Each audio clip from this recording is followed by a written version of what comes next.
I was giving a story in our first service in town. I think I posted on my Facebook wall. On Monday when I was going for prayer, I looked for a parking. Mnajua Eldoret siku hizi na parking ni kisirani. So in Afrika masaa ya maombi na sipati mahali pa kupark gari, nimezunguka hivi. So a watchman saw me kwa hii benki inaitwa something karibu opposite KCB. So somebody saw me and was like, "Hey, pastor, kuja nikupee parking." And then akanipea parking na hakuniitisha kitu yote. So in my heart I said, nikirudi kwa sababu amenirescue nisiendelee kukaa hapa na maombi naendelea. So I said, when I come back, I'll come and do something. I'll come and give him a gift. So, of course, my protocol team rushed ahead of me and picked the vehicle, brought it to where I was.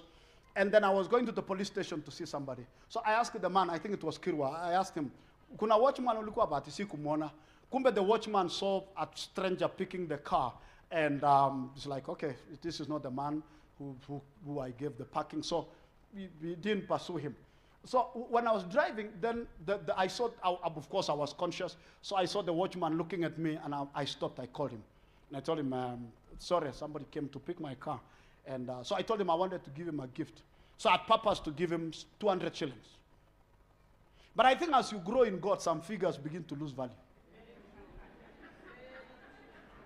You will understand that when you grow up. Yes. Ukiweka siro mbili is like, have you ever been blessed? Mpaka unaenda hoteli unakula chakula wanakupea risiti ya shilingi 700, unaona kama hiyo hoteli unakula hoteli ya Ramu, unasikia kuwaongezea. Anybody is there? Ukifika hapo you have matured financially. Lakini kama unaona siro mbili unataka irudi kwa moja.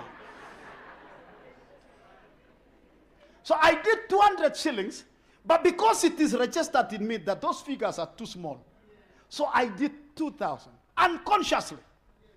It was not deliberate. It was a mistake. It was a mistake, my friend. I'm still feeling the pain. It was a mistake. So I sent him the money, and then I realized, no, he looked at the money to appreciate that he's received. Then he looked down and began to cry. And he seriously cried. Of course, I didn't want contention because I was feeling the pain. Unapeaje shilingi 2,000 mtu haujui. You know what I'm talking about. Na ulikuwa peana 200. Nilikuwa nimepangia hiyo nyingine. So kati nimeona akilia, it's like, you know. So I went away, and the story goes, because I wanted to heal, I wanted to overcome it, I made it a story. So nikiwa police station, nikapost.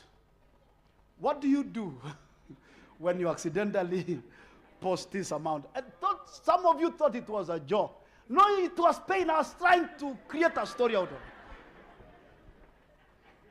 So, cut the story short. In the course of the week, the same man saw me. I think I was coming out of lunch or something. So the same man saw me, and he rushed to see me.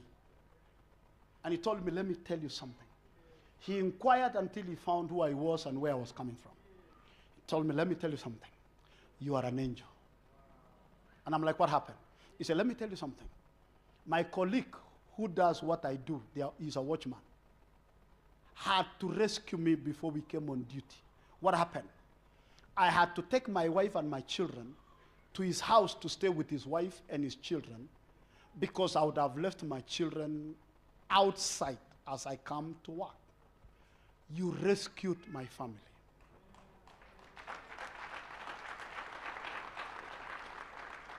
You know what happened?